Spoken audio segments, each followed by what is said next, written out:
ஓணம் சீரீஸோட 3வது recipe வறுத்தரைச்ச sambar. Mixed vegetable வச்சுட்டு தான் நம்ம இந்த சாம்பார் செஞ்செடுக்கிறது. அதுக்காக நான் இங்கே கொஞ்சம் காய்கறி எடுத்து வச்சுருக்கு. அது நமக்கு எல்லாமே தேவையில்லை, கொஞ்சம் கொஞ்சமாக சேர்த்துக்கலாம். முதல்ல 1/2 கப் அளவுக்கு சாம்பார் பருப்பு குக்கருக்குள்ளே போட்டு நல்லா வேக வச்சு எடுத்து மேஷ் பண்ணி மாற்றி வச்சுக்கோங்க. அதுக்கப்புறம் ஒரு பெரிய எலும்பிச்சம்பழம் சைஸ் அளவுக்கு புளி, 1 கப் அளவு தண்ணி ஊற்றி ஊற வச்சிருக்கு. தேங்காய் வறுத்தெடுத்துக்கலாம். முத்தின தேங்காய் 2 கப் அளவுக்கு துருவி பேனுக்குள்ளே போட்டு கொஞ்சமாக மஞ்சத்தூள் போட்டு இதே மாதிரி ட்ரை ஆகிற வரைக்கும் வறுத்துக்கோங்க. கூடவே 1/4 டீஸ்பூன் அளவுக்கு வெந்தயம் கூடி சேர்த்துருக்கு. இதே மாதிரி நல்ல ஒரு ப்ரௌன் கலராக கருகி போகாமல் வறுத்ததுக்கு அப்புறம் 3 டேபிள் ஸ்பூன் அளவுக்கு தனியா பவுடர் சேர்த்துருக்கு. 1/2 டேபிள் ஸ்பூன் அளவுக்கு வரமிளகாய் பவுடர் கூடி சேர்த்து நல்லா வதக்கி நல்லா ஆறினதுக்கு அப்புறம் மிக்சி ஜாருக்குள்ளே போட்டு தண்ணி எதுவுமே சேர்க்காம இதே மாதிரி அரைச்சி எடுத்துக்கோங்க. இதுதான் நம்ம சாம்பாரோட மசாலா. காய்கறி வேக வச்சுக்கலாம்.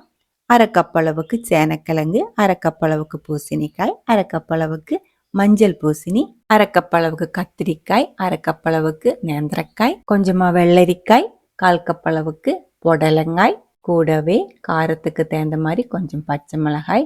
இது உருளைக்கிழங்கு தான், பிடிச்சிருந்தா மட்டும் சேர்த்துக்கோங்க, இல்லைன்னா ஸ்கிப் பண்ணிடலாம். வெங்காயம் கூட 1/2 கப் அளவு கட் பண்ணி சேர்த்துருக்கு. வெங்காயம் சாப்பிடாதவங்களுக்கு சேர்க்காம செஞ்சுக்கலாம். கொஞ்சம் மஞ்சத்தூள், தேவையான அளவுக்கு தண்ணி ஊற்றி நல்லா கலந்து விட்டதுக்கு அப்புறம் நம்ம இது வேக விட்டுக்கலாம். அந்த காய்கறி முக்கால்வாசி வந்ததுக்கு அப்புறம் தக்காளி, வெண்டைக்காய், முருங்கைக்காய், பாசிப்பயிறு எல்லாமே சேர்க்கறதுக்கு தனியாக கட் பண்ணி வச்சிருக்கு. குக்கரில் வேணாலும் நீங்கள் இதே மாதிரி வேக வச்சு எடுத்துக்கலாம். நான் இது ஓப்பன் வெசல் தான் வேக வைக்கிறேன்.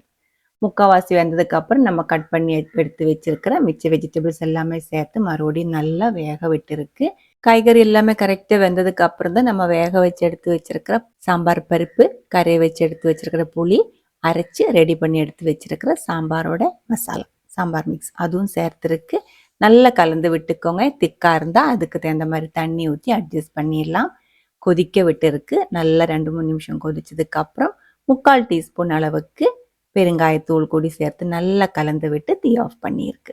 இந்த ஒரு சாம்பாரில் நம்ம கொத்தமல்லி எல்லாம் சேர்க்கறது இல்லை, உங்களுக்கு பிடிச்சிருந்தா சேர்த்துக்கலாம். தாளிச்சு ஊற்றுறதுக்காக தேங்காய் எண்ணெய், கடுகு, வெந்தயம், கருவேப்பிலை, வரமிளகாய் எல்லாமே சேர்த்து நல்லா வறுத்து சாம்பாருக்குள்ளே ஊற்றி நல்லா கலந்து விட்டுருக்கு. கேரளா ஸ்பெஷல் தேங்காய் வறுத்து அரைச்ச சாம்பார் தான் இது. இதில் நம்ம சீரகம் சேர்க்கறது இல்லை, அதே மாதிரி இன்ஸ்டன்ட் சாம்பார் பவுடரும் சேர்க்க வேண்டியதில்லை.